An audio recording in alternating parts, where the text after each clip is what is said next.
الحمد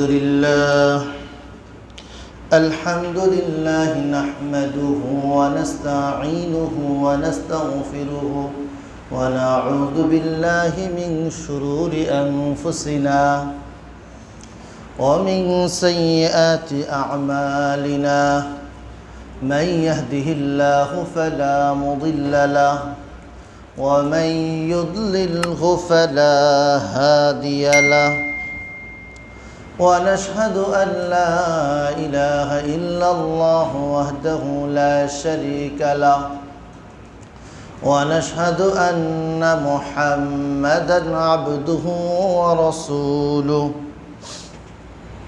أما بعد فأعوذ بالله من الشيطان الرجيم بسم الله الرحمن الرحيم إن الذين يكفرون بآيات الله ويقتلون النبيين بغير الحق وقال رسول الله صلى الله عليه وسلم لا يزال العبد في فسحة ما لم يصب دما حراما أو كما قال عليه الصلاة والسلام اللهم صل على محمد وأنزله المقعد المقرب عندك يوم القيامة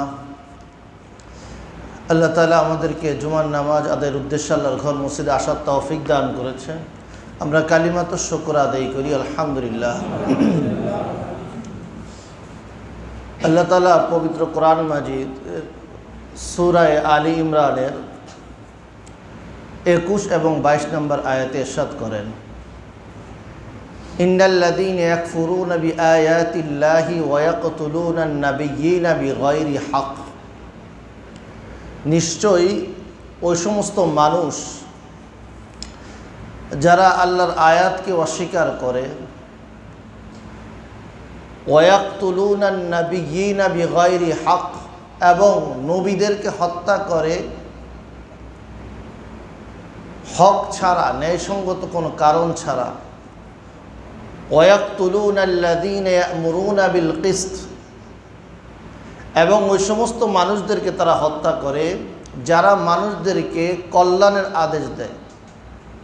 ইয়া'মুরুনা বিল কিসতি মিনান নাস, মানুষের মধ্যে থেকে যারা কল্যাণের আদেশ দেয় তাদেরকে হত্যা করে। আল্লাহ তাআলা এই প্রকার মানুষগুলো সম্পর্কে বলেন, ফাবাশশিরহুম বিআযাবিন আলীম, যে এই সমস্ত মানুষ যারা এই সমস্ত পাপগুলো করবে, আল্লাহর আয়াতকে অস্বীকার করবে, নবীদেরকে হত্যা করবে, এবং যারা সৎ কাজের ন্যায়সঙ্গত কথা বলে তাদেরকে হত্যা করে, তো এদের ব্যাপারে আল্লাহর ঘোষণা হলো ফাবাশশিরহুম বিআযাবিন আলীম।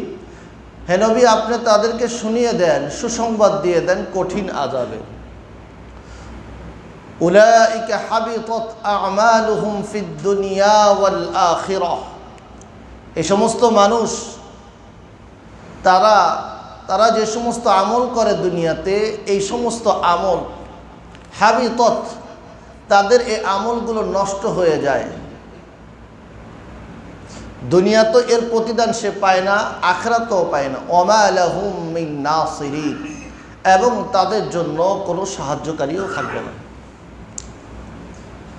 এই আয়াতের মধ্যে আল্লাহ তাআলা এক নাম্বার বিষয় যেটা বলতেছেন, ইয়াকফুরুনা বিআয়াতিল্লাহ,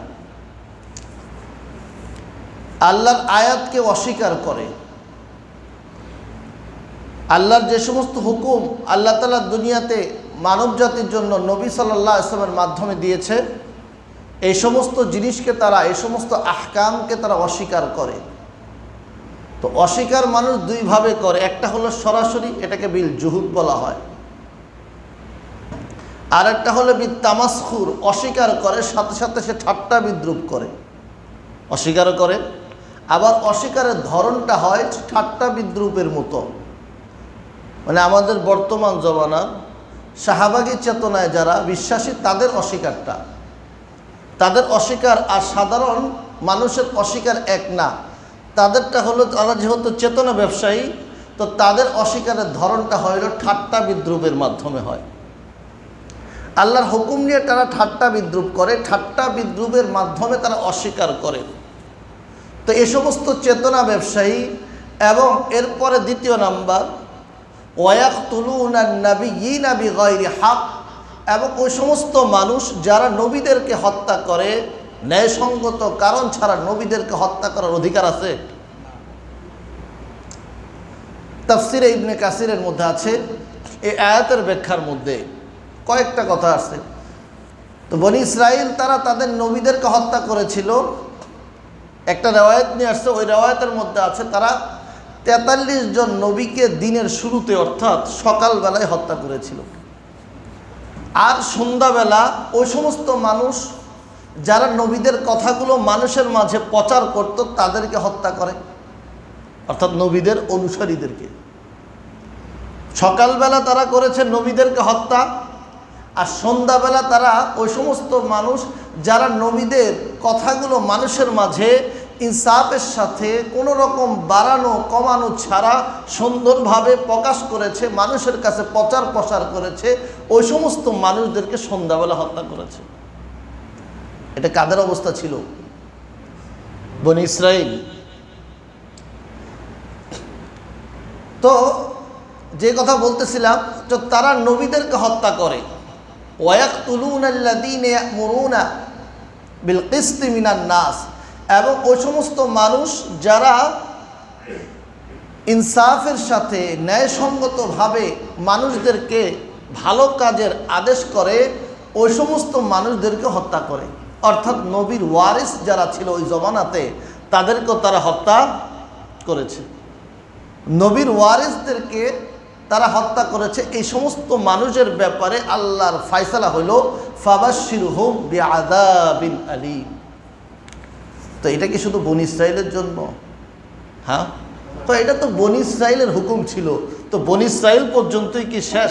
আল্লাহ তাআলা কোরআন মাজিদ নাজিল করেছেন কিয়ামত পর্যন্ত যত মানুষ আসবে সমস্ত মানুষের জন্য। আর পূর্বের ঘটনাগুলো মানুষের সামনে প্রকাশ করা হয় এই জন্য, যাতে করে এর দ্বারা ওই সমস্ত মানুষ যাদের মাথার মধ্যে একটু ঘিলু আছে, কিছু আছে নেওয়ার মতো যোগ্যতা আছে, ওই সমস্ত মানুষ যেন এই কোরআন দ্বারা নসিহত গ্রহণ করতে পারে। তো যেই যুগেই যারা নবীর ওয়ারিসের সাথে বেয়াদবি করবে, যারা নবীর ওয়ারিসদের উপরে জুলুম নির্যাতন করবে, তাদের ফায়সালা এটাই। তাদের ফায়সালা কোনটা? এই যে ফাবাশশিরহুম বিআযাবিন আলীম। তার ধর্মীয় পরিচয় যদি মুসলিমও হয়, যদিও সে তার কার্যকলাপে সে কিনা মুসলিম থাকে না।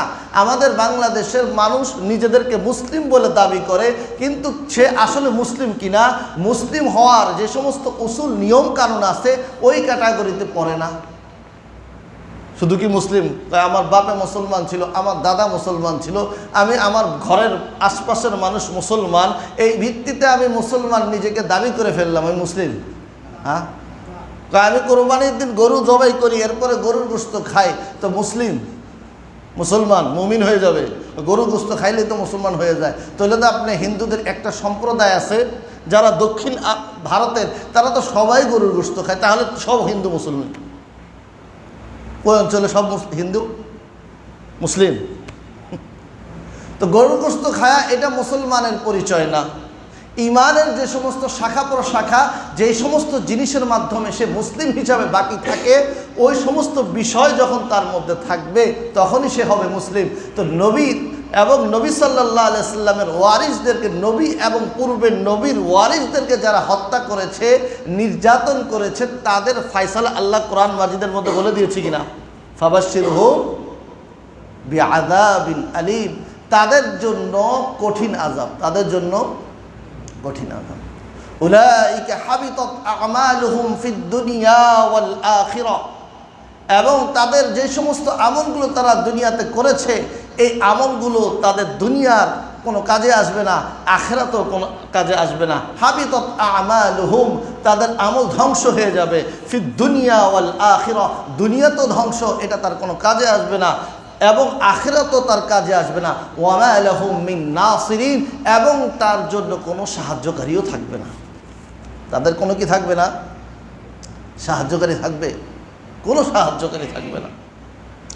আল্লাহ তাআলা পবিত্র কোরআন মাজিদের মধ্যে আল্লাহ তাআলা বলতেছেন যে যে জুলুম করে তার পরিচয়, যে আল্লাহর নবী এক নাম্বার সে আল্লাহর আয়াতকে অস্বীকার করে, দ্বিতীয় নাম্বার নবীদেরকে হত্যা করে, তৃতীয় নাম্বার নবীর ওয়ারিসদের হত্যা করে। তো তাদের ফয়সালা হলো এটা।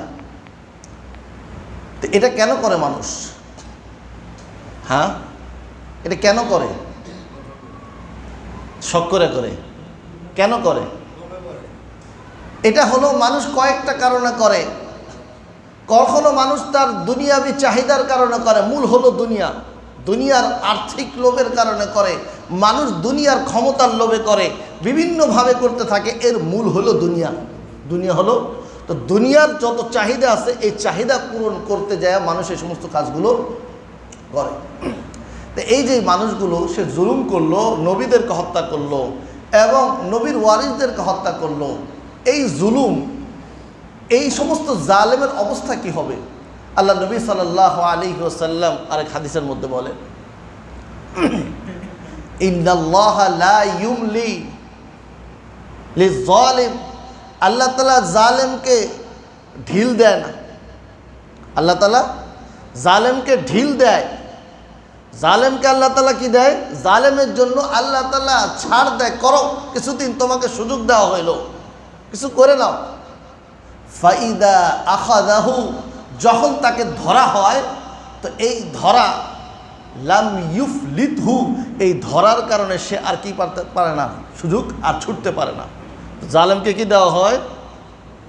সুযোগ দেওয়া হয়, ছাড় দেওয়া হয়, করো কিছু, তোমার যা মন চায় করে নাও। তো সে তার মনের চাহিদা অনুযায়ী যা করা দরকার সে করে। কিন্তু যখন ফাইদা আখাযাহু, যখন আল্লাহ তাআলা তাকে ধরে, ফালাম ইউফলিতহু, সে ওইখান থেকে আর ফিরে আসতে পারে না, আর সুযোগ নেই। আল্লাহ তাআলা হাদিসে কুদসির মধ্যে আল্লাহ নবী সাল্লাল্লাহু আলাইহি ওয়াসাল্লাম বলেন, আনিন নবী সাল্লাল্লাহু আলাইহি ওয়াসাল্লাম ফিমা ইয়ারবি আন রাব্বিহ, আল্লাহ নবী সাল্লাল্লাহু আলাইহি ওয়াসাল্লাম আল্লাহ তাআলার পক্ষ থেকে হাদিসে কুদসি ইরশাদ করেন, ইয়া ইবাদি, হে আমার বান্দারা, ইন্নী হারামতু যুলমা আলা নফসি, হে আমার বান্দা, আমি আমার নিজের উপরে জুলুমকে হারাম করেছি, আমি আমার নিজের উপরে জুলুম অত্যাচারকে হারাম করেছি। ওয়াজআলতু বাইনাকুম হারামা, এবং আমি তোমাদের মধ্যেও এটা হারাম করেছি। আমি নিজেও জুলুম করি না, আর তোমাদেরও কাহারও জুলুম করার অধিকার আছে? হাদিসে কুদসিতে আল্লাহ তাআলা প্রথমে ইরশাদ করতেছেন, ইন্নী হারামতু যুলমা আলা নফসি, আমি আমার নিজের উপরে জুলুমকে আমি হারাম করেছি। ওয়াজআলতু বাইনাকুম মুহাররামা, এবং আমি এই জুলুমকে তোমাদের মাঝেও হারাম করেছি। একজন মানুষ আরেকজন মানুষের উপর জুলুম করতে পারবে না, এটা তার অধিকার নাই। ইত্তাকি দাওয়াতাল মাজলুম, জালেমকে বলা হচ্ছে তুমি মাজলুমের বদদোয়া থেকে বাঁচো। কেননা মাজলুমের বদদোয়া এবং আল্লাহর মাঝে কোনো পর্দা থাকে না। মাজলুম যখন আল্লাহর কাছে হাত উঠায় বলে, তো আল্লাহ তাআলা এই দোয়াটাকে, তার এই বদদোয়াকে সাথে সাথে উঠায় নেয় আসমানের উপরে। তার এই চাওয়া এবং আল্লাহর মাঝে কোনো পর্দা থাকে না। এখন কথা হলো দেরি হয় কেন? হাদিসের মধ্যে বলা আছে, ওয়ালাউ কানা হাইনিন ওয়ালাউ কানা বা'দা হাইনিন, যদিও কিছু সময় পরে হোক না কেন, তারপরেও এই মাজলুমের বদদোয়া জালেমের উপর লাগবেই। মাজলুমের বদদোয়া কার উপরে লাগবে? জালেমের উপর লাগবেই। সাঈদ ইবনে জুবায়ের রাহিমাহুল্লাহ, কে? সাঈদ ইবনে জুবায়ের রাহিমাহুল্লাহ, তিনি আব্দুর রহমান ইবনে আশআস তার অধীনে হাজ্জাজ বিন ইউসুফের পক্ষ থেকে ইস্পাহান নামক অঞ্চলে তাকে জিহাদের জন্য পাঠাইছিল, যুদ্ধের জন্য পাঠাইছিল। তো পরবর্তী আব্দুর রহমান ইবনে আশআস হাজ্জাজ বিন ইউসুফের সাথে তার থেকে বিরোধী হয়ে যায়, কারণ হাজ্জাজ বিন ইউসুফ জুলুম করতে করতে জুলুমের একবারে শেষ চূড়ায় পৌঁছে গেছিল। হাজ্জাজ বিন ইউসুফ সে হত্যা করার মধ্যে সাহাবীদেরকেও বাকি রাখে নাই। সে হত্যা করেছে তাবিঈদেরকে, তো অনেক তাবিঈদেরকে হত্যা করেছে। হত্যা করতে করতে তার এই হত্যার লিস্টের মধ্যে সাহাবীরাও খালি ছিল না, সাহাবীদেরকেও সে হত্যা করেছে। আব্দুল্লাহ ইবনে জুবায়ের রাদিয়াল্লাহু আনহু, তাকে তো সরাসরি তার হুকুমেই মক্কাতে শহীদ করে দেওয়া হয়েছে। হযরত আব্দুল্লাহ ইবনে উমর রাদিয়াল্লাহু আনহুকে তার নির্দেশেই বিষযুক্ত তীরের মাধ্যমে তাকে হত্যা করা হয়েছে, যেটা তার শরীরে হালকা বিঁধে ছিল, কিন্তু এই বিষের ক্রিয়ার কারণে তিনি শহীদ হয়ে যায়। তো এগুলো সব কাজ ছিল হাজ্জাজ বিন ইউসুফের। তো সাঈদ ইবনে জুবায়ের রাহিমাহুল্লাহ তিনি তিনার আমিরের সাথে হাজ্জাজ বিন ইউসুফের বিরোধী হয়ে যায়। তো তিনি 12 বছর পর্যন্ত আত্মগোপন করেছিলেন। কত বছর? 12 বছর পর্যন্ত। তো 12 বছর আত্মগোপন করার পরে তিনি এই 12 বছর তিনি মক্কাতে 2 বার আসতেন। কয়বার? একবার আসতেন হজের জন্য, আরেকবার আসতেন হলো উমরার জন্য। তো বছরে তিনি 2 বার আসতেন, কিন্তু গোপনে আসতেন, গোপনেই চলে যেতেন। তো একবার তিনি এই মক্কাতে যখন আসলেন, মক্কার গভর্নর ছিল খালেদ। তো সে তাকে ধরে হাজ্জাজ বিন ইউসুফের কাছে পাঠাইয়া দেয়। তো হাজ্জাজ বিন ইউসুফের কাছে যখন পাঠাইয়া দেওয়া হয়, তো পাঠানোর পরে হাজ্জাজ বিন ইউসুফ সে সাঈদ ইবনে জুবায়ের রাদিয়াল্লাহু আনহুকে অনেক কথা বলছে শুরুতে। তো সাঈদ ইবনে জুবায়ের রাদিয়াল্লাহু আনহু তার শেষ যে কথাটা ছিল, যে কথাটা সাঈদ ইবনে জুবায়ের রাদিয়াল্লাহু আনহু তিনার কাছে তিনাকে যতগুলো প্রশ্ন করা হচ্ছে সব প্রশ্নের উত্তর দিয়ে যাচ্ছে। তো সাঈদ ইবনে জুবায়েরকে হাজ্জাজ বিন ইউসুফ বলল, তুমি তো সাঈদ না, সাঈদ শব্দের অর্থ হইল সৌভাগ্য। সাঈদ অর্থ সৌভাগ্য। তুমি তো সাঈদ, তুমি সৌভাগ্য না, তুমি হলো শাকী, তুমি তো হলো বদবখ, কারণ তুমি তোমার আমিরের অনুগত্য থেকে বের হয়ে গেছো। তুমি তোমার আমিরের অনুগত্য থেকে বের হয়ে গেছো, তোমার নাম যে সাঈদ রাখছে সে ধ্বংস হোক। তো সাঈদ ইবনে জুবায়ের বলল, আমার নাম, আমি সাঈদ, আমার নাম সাঈদই আছে, আমার মা যেটা রাখছে সেও দুর্ভাগ্য না, আমার মাও সৌভাগ্যশালী, আমার নাম যে আমার মা রাখছে আমার নাম এইটাই, তুমি যেটা বলতেছো শাকী, দুর্ভাগা, এটা আমার নাম না। এইভাবে কথার তর্কাতর্কি যখন চলতেছে, এক পর্যায়ে হাজ্জাজ বিন ইউসুফ সাঈদ ইবনে জুবায়েরকে জেলখানায় পাঠিয়ে দিল। আর এরপরে জেলখানায় যাওয়ার পরে তার ভিতর কোনো পরিবর্তন নাই, আগের মতোই। তো ওই সমস্ত মানুষ যারা হাজ্জাজ বিন ইউসুফ জালেম শাসকের বিরোধী হয়ে গিয়েছিল, এদের মধ্যে অধিকাংশকেই হাজ্জাজ বিন ইউসুফ হত্যা করেছিল। তো তাদের মধ্যে থেকে বাকি রয়ে গেছিল সাঈদ ইবনে জুবায়ের। তো জেলখানায় পাঠিয়ে দেওয়ার পরে কিছুর পর আবার ডাকলো, তো দেখে তার অবস্থা ওই আগের মতোই। তাকে সে মানতে রাজি না, কারণ জালেমকে সে কীভাবে মেনে নেবে? কারণ জুলুম এটা এত বড় খারাপ, হাদিস আসবে সামনে। তো জুলুম এত খারাপ, তো এই জালেমকে আমি কিভাবে মেনে নেব? তিনি মানে নাই। তো সাঈদ ইবনে জুবায়েরকে হাজ্জাজ বিন ইউসুফ তার জল্লাদকে বলতেছে, তাকে হত্যা করো বাইতুল মাকদিসের দিকে মুখ করে, কেননা সে আমিরের হুকুম থেকে, দেশের রাজার হুকুম থেকে সে ফিরে গেছে। তো সাঈদ ইবনে জুবায়ের বল, তুমি আমার যেদিক ফিরাও না কেন হত্যা করার আগে, ফাওয়াল্লি ওয়াজহাকা শাতরাল মাসজিদিল হারাম আইনামা তুওয়াল্লু ফাসাম্মা ওয়াজহুল্লাহ, তুমি আমাকে যেদিকেই ফিরাও না কেন আল্লাহ আমার ওই দিকেই আছে। তুমি যেদিকে আমাকে ফিরাও না কেন ওই দিকে আল্লাহ আছে। তো এরপরে দেখতেছে যে কথায় পারতেছে না, এরপরে বলল যে এই সাঈদ ইবনে জুবায়েরকে মাথা মাটির দিকে নিয়া তাকে মাটির মধ্যে চাপ দিয়ে ধইরা তাকে হত্যা করো। তো সাঈদ ইবনে জুবায়ের উত্তর দিল, মিনহা খলাকনাকুম ওয়া ফিহা নুঈদুকুম ওয়া মিনহা নুখরিজুকুম তারাতান উখরা। আরে এই মাটি থেকে তো আমাকে সৃষ্টি করা হয়েছে, মিনহা খলাকনাকুম, এই মাটি থেকে আমি তোমাদেরকে সৃষ্টি করেছি, ওয়া মিনহা নুখরিজুকুম, আবার এই মাটির ভিতর থেকে আমি তোমাদেরকে বাহির করব, আবার এই মাটির ভিতরেই তোমাদেরকে দিব, আবার এই মাটি থেকে তোমাদেরকে, এক তো আল্লাহ তাআলা মাটি থেকে সৃষ্টি করেছে, আবার এই মাটি থেকে, মাটির ভিতরে আমাদেরকে আল্লাহ তাআলা কবরে রাখবে না, আবার এই মাটি থেকে আল্লাহ তাআলা আমাদেরকে উঠাবে হাশরের ময়দানে। তো এই কথা বলার পরে সাঈদ ইবনে জুবায়ের উপর যেটাই বলতেছে হাজ্জাজ বিন ইউসুফ, সে ওই জায়গায় লজ্জিত হয়ে যাচ্ছে, বললো তাকে হত্যা করো। তো হত্যা করে দেওয়া হইল। তো হত্যা করার পরে দেখা গেল সাঈদ ইবনে জুবায়ের রাদিয়াল্লাহু রাহিমাহুল্লাহ তিনার শরীর থেকে এত পরিমাণ রক্ত বাইর হইতেছে।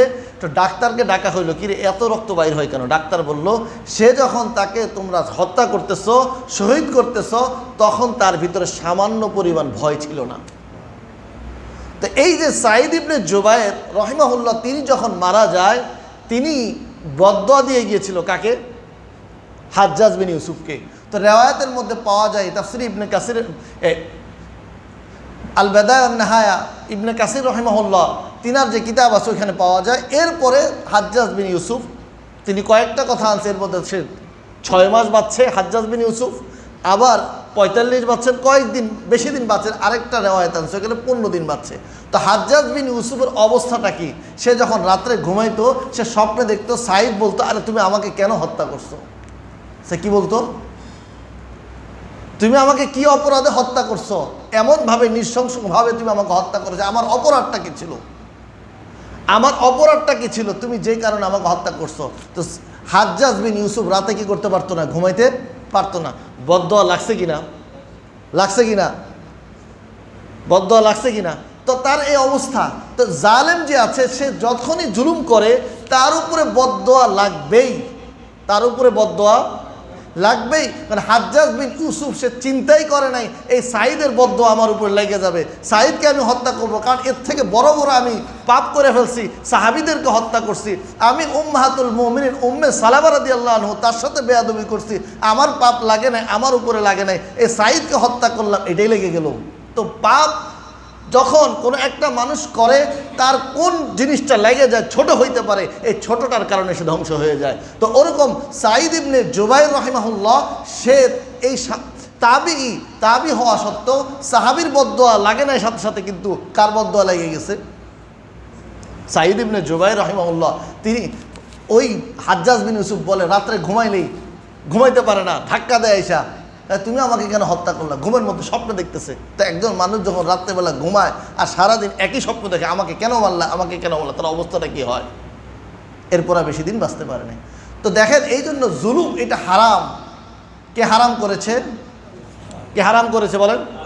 আল্লাহ তাআলা বলেন, ইন্নী হারামতু যুলমা, আমি জুলুমকে হারাম করেছি, ওয়া জাআলতু বাইনাকুম মুহাররামা, আমি এই জুলুমকে তোমাদের মাঝে এক তো আমি আমার নিজের উপরে হারাম করেছি, এবং আমি এটাকে তোমাদের মাঝেও হারাম করেছি। আল্লাহু আকবার। আল্লাহ নবী সাল্লাল্লাহু আলাইহি সাল্লাম আরেক হাদিসের মধ্যে বলেন, লা ইয়াজহালুল আবদু ফি ফুসহাতিন মা ইউসিব দামান হারামা, একজন বান্দা সে সর্বদাই একটা ভালো অবস্থার উপরে, কল্যাণের উপরে থাকে, যতক্ষণ না সে কোনো হারাম রক্তের সাথে সে নিজেকে মিশ্রণ না করে। কি রক্ত? হারাম রক্ত। বৈধ রক্ত কোনটা? শাস্তি যেটা নির্ধারিত, কোনো একজন মানুষ কোনো একটা ভুল করেছে বা তার উপরে কোনো এমন যার কারণে সে শাস্তি আসে হত্যা, তো এমন কাজ ছাড়া আমি যাকে জুলুম করে হত্যা করলাম, তো আল্লাহর নবী সাল্লাল্লাহু আলাইহি ওয়াসাল্লাম বলেন, লা ইয়াজালুল আবদু, বান্দা ফুসহাতিন, সে কল্যাণের উপরে সে ভালো অবস্থায় থাকতে পারে না যতক্ষণ পর্যন্ত সে হারাম কাজে, হারাম রক্তের সাথে সে নিজেকে লিপ্ত করবে, লিপ্ত করার পরে আর সে ভালো অবস্থায় থাকবে না। এই জন্য জুলুমকে নিজেদের উপরে আমরা আবশ্যক করে নেই, কেউ কাহার উপর জুলুম করব না। জুলুম করা যাবে? জুলুমের পরিণতি নবী সাল্লাল্লাহু আলাইহি ওয়াসাল্লাম, আল্লাহ নবী সাল্লাল্লাহু আলাইহি ওয়াসাল্লাম বলেন, আউয়ালু মা ইউকযা বাইনান নাস, সর্বপ্রথম কিয়ামতের দিন যে হিসাবটা হবে, যে ফয়সালাটা হবে, সেটা হলো আউয়ালু মা ইউকযা বাইনান নাস ইয়াউমাল কিয়ামা, সর্বপ্রথম যেটা ফয়সালা হবে কিয়ামতের দিন, যেটা বিচার হবে, সেটা হলো ফিদ্দিমা, রক্তের ব্যাপারে। অনার্থক একজন মানুষকে কেউ হত্যা করলো জুলুমের মাধ্যমে, তো তার বিচার হবে। সে দুনিয়াতে বেঁচে যেতে পারে, সে দুনিয়াতে বেঁচে যাবে, দুনিয়া বিভিন্ন কথা বলে সে বেঁচে গেল, সব টাকা দিয়ে সে বেঁচে গেল, কিন্তু আখিরাতে তার বাঁচার সুযোগ আছে? কোনো সুযোগ নাই। কারণ আল্লাহ যখন ধরে, শুরুতেই বলছি, আল্লাহ জালেমকে সুযোগ দেয়, ইন্নাল্লাহা লা ইউমলি লিজালেমি, জালেমকে সুযোগ দেয়, কিন্তু এই সুযোগটা সে যদি মনে করে চিরকাল আমি আমি আমার মৌত পর্যন্ত এই অবস্থায় থাকবো, এটা আল্লাহ তাআলা তাকে সুযোগ দিছে, সে মৌত পর্যন্ত থাকতেও পারবে না। কারণ আল্লাহ তাআলা যখন সুযোগ দেয়, জালেম মনে করে আমি পায়া গেছি, এখন সে জুলুম করতে থাকে।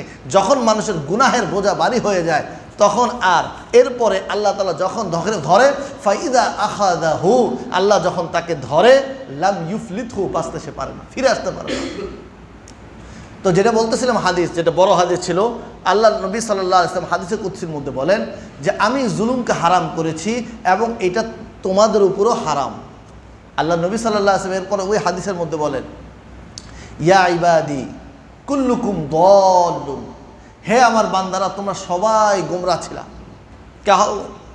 কাহারও তোমরা কেউ সঠিক পথের উপর ছিল না, ইল্লা মান হাদাইতুহু, কিন্তু ওই মানুষ যাকে আমি রাস্তা দেখাইছি, আমার রাস্তা দেখানো ছাড়া তোমরা কেউ সঠিক পথের উপর ছিল না। তো এখন হেদায়েত চাইতে হলে কার কাছে চাইতে হবে? আল্লাহর কাছে। ফাস্তাশহিদু, আমার কাছে চাও, আমার কাছে সঠিক রাস্তাটা চাও, আমি তোমাদেরকে সঠিক রাস্তা দেখাবো। এই হাদিসের এরপরের হাদিস, এই হাদিসের মধ্যে আল্লাহ নবী সাল্লাল্লাহু আলাইহি ওয়াসাল্লাম বলেন, আল্লাহ তাআলা বলবে ইয়া ইবাদি, হে আমার বান্দা, কুল্লুকুম জাইন, কুল্লুকুম জাইউন, তোমরা সবাই ক্ষুধার্ত ছিলা, তোমরা সবাই ক্ষুধার্ত, ইল্লা মান আতআমতুহু, আমি যাকে খাওয়াইছি সেই একমাত্র ক্ষুধার্ত থেকে ক্ষুধা নিবারণ হয়ে তার পেট ভরছে। তো ক্ষুধা এই নিবারণ করে কে? ফাস্তাতামুনি, আমার কাছে চাও ক্ষুধার নিবারণের জন্য, খাবার চাও কার কাছে? আমার কাছে চাও, আমি তোমাদের ক্ষুধাকে নিবারণ করে দেব। কুল্লুকুম আরিন ইল্লা মান কাসাউতুহু, তোমরা সবাই উলঙ্গ ছিলা, তোমাদের পোশাক ছিল না, বস্ত্রহীন ছিলা, আমি যাদেরকে বস্ত্র দান করেছি তারাই একমাত্র বস্ত্র পেয়েছ। ফাস্তাকসাউতানি, আমার কাছে চাও, বস্ত্র চাও আমার কাছে, আমি তোমাদেরকে বস্ত্র দান করব। আল্লাহ তাআলা এরপরে বলেন ইয়া ইবাদি লা তাবলুগু দররি, হে আমার বান্দারা তোমরা আমার কোনো ক্ষতি করতে পারবে না। হে আমার বান্দারা, আমরা কি মিলে সবাই চেষ্টা করলে কি আল্লাহর কোনো ক্ষতি করতে পারবো? ওয়ালান তাবলুগু নাফঈ, আর তোমরা যদি আমার উপকারও করো, আমার উপকারও তোমরা পৌঁছাইতে পারবো? আল্লাহর ক্ষতিও আমরা করতে পারবো না, আমরা আল্লাহর কোনো উপকারও করতে পারবো না। এরপর আল্লাহ তাআলা বলেন ইয়া ইবাদি লাউ ইন্না আউওয়ালাকুম লাউ আন্না আউওয়ালাকুম ওয়া আখিরাকুম ওয়া জিন্নাকুম ওয়া ইনসাকুম, তোমাদের শুরু এবং তোমাদের শেষ এবং সমস্ত মানুষ এবং সমস্ত জিন সবাই যদি ফি আতকা কলবি রজুলিন ওয়াহিদিন, একজন মানুষের মতো হয়ে যাও। কয়জন মানুষের মতো? একজন মানুষের মতো। একজন এমন মানুষ যে অত্যন্ত ভালো। ভালো কেমন ভালো? একজন মানুষের মতো সবাই হয়ে যাও, অর্থাৎ সবাই একরকম হয়ে যাও। মা যাদা মুলকি শাইআ, আমার রাজত্বের মধ্যে কোনো বাড়বে না। ওয়ালা নাকাসা মুলকি শাইআ, আমার রাজত্বের মধ্যে কোনো কিছু কমবেও না। আমরা যদি ভালো, আল্লাহর রাজত্ব বাড়বে? হ্যাঁ, সম্মান বাড়বে কার? যে করবে তার। ইয়া ইবাদি লাউ আন্না আউওয়ালাকুম ওয়া আখিরাকুম ওয়া জিন্নাকুম ওয়া ইনসাকুম, তোমাদের শুরু এবং শেষ জিন এবং মানুষ সবাই মিলে ফি সাঈদিন ওয়াহিদিন, সবাই যদি মিলে একটা মাঠে একত্রিত হয়, সমস্ত মানুষ এবং সমস্ত জিন, কারণ হিসাব কয় জাতির হবে? যে জান্নাত জাহান্নামের ফয়সালা হবে হিসাবের মাধ্যমে কয় জাতির? মানুষ এবং জিন। তো হিসাব নিকাশ যেহেতু তাদের, তো তারা সবাই মিলে যদি একটা মাঠের মধ্যে একত্রিত হয়, এরপরে তারা সবাই মিলে আল্লাহর কাছে চায়, তো চাওয়ার পরে আল্লাহ তাআলা সবার চাহিদা অনুযায়ী দেয়। সবাই চাইছে, ফাইউতি মাসআলাতা কুল্লাহ, আল্লাহ তাআলা প্রত্যেকের চাহিদা অনুযায়ী সবাইকে দিয়েছে। মা নাকাসা, আল্লাহর কমবে না। আন তুখতিয়াতুল আনিল আন্নাল মখিতাল ফিল মাইল বাহরি, যে একটা সুই সেটাকে যখন সমুদ্রের পানির মধ্যে ডুবানো হয়, এই সমুদ্রের পানির মধ্যে ডুবানোর পরে এই সুইয়ের মাথার মধ্যে যতটুকু পানি লাগে এতটুকু পরিমাণও আল্লাহর খাজনা থেকে কোনো কমবে না। তো এই যে বান্দা যদি আল্লাহর কথা শুনে আল্লাহর হুকুম মোতাবেক চলে, লাভ কার? কার লাভ? আল্লাহর লাভ নাকি বান্দার লাভ? বান্দার লাভ। তো বান্দার লাভ তো করতে হবে কার? তো বান্দার যেটা বলতেছিলাম শুরুতে, তো জুলুম যেটা, এটার হিসাব হবে কিয়ামতের দিন সর্বপ্রথম। এখন প্রশ্ন আসতে পারে, তো জুলুমের হিসাব প্রথম হবে? তো আরেক হাদিসের মধ্যে বললেন, আল্লাহ নবী সাল্লাল্লাহু আলাইহি ওয়াসাল্লাম বলেছে সর্বপ্রথম নামাজের হিসাব হবে। আউয়ালু মা ইউহাসাবু বিহিল আবদু ইয়াউমাল কিয়ামাতি আস-সালাহ ফাইদা সলুহাত সলুহা সাইরু আমালি ওয়া ইযা ফাসাদাত ফাসাদা সাইরু আমালি। সর্বপ্রথম বান্দার আমলের মধ্যে সর্বপ্রথম নামাজের হিসাব হবে। তার নামাজ ঠিক, তার বাকি আমল ঠিক, তার নামাজ নষ্ট, সব নষ্ট। তো এটা হলো ইবাদত, এটা হলো ইবাদতের মধ্যে সর্বপ্রথম হিসাব হবে হলো নামাজের। আর মুআমালাত হকুল ইবাদ, বান্দার হকের মধ্যে সর্বপ্রথম হিসাব হবে হলো রক্তের। যদি আমি একজন মানুষকে ঘুষি মারলাম, তো এটা জুলুম না? কয় হত্যা করার জন্য ঘুষি মারাকে জুলুম? আমি যে তার দোকানপাট ভাঙ্গা দিলাম, আমি আমার রাগ সব একবারে প্রয়োগ করলাম, তো জুলুম করলাম না? তো সেও যেরকম জুলুম করলো আমিও তো জুলুম করলাম, সেম সেম, সমান সমান। তো জুলুমই হইল। তারটা সে দীর্ঘদিন ধরে করছে, আমি একদিনে পুষাই দিলাম, তো জুলুম কিনা? জুলুম তো জুলুমই, ধরো না একই। তারটা সে আস্তে আস্তে করছে, আমি একদিন ছেড়ে দিলাম, তো জুলুম কিনা? তো জুলুমই। তো হিসাব হবে কিয়ামতের দিন। মুআমালাতের হিসাব, বান্দার হক যেটা আছে এই হিসাবের মধ্যে সর্বপ্রথম হিসাব হবে কিসের? রক্তের হিসাব। তো জুলুম করা যাবে? জুলুম করা যাবে? তো জুলুম থেকে বেঁচে থাকতে হবে। তো যেটা বলতেছিলাম শুরুতে, সর্বপ্রথম আয়াতের মধ্যে, যে ব্যক্তি জুলুম করে, অন্যায়ভাবে কাউকে হত্যা করে, তার জন্য আল্লাহ তাআলার ফায়সালা হলো ফাবাশশিরহুম বিআযাবিন আলীম, তার জন্য হলো কঠিন আযাব।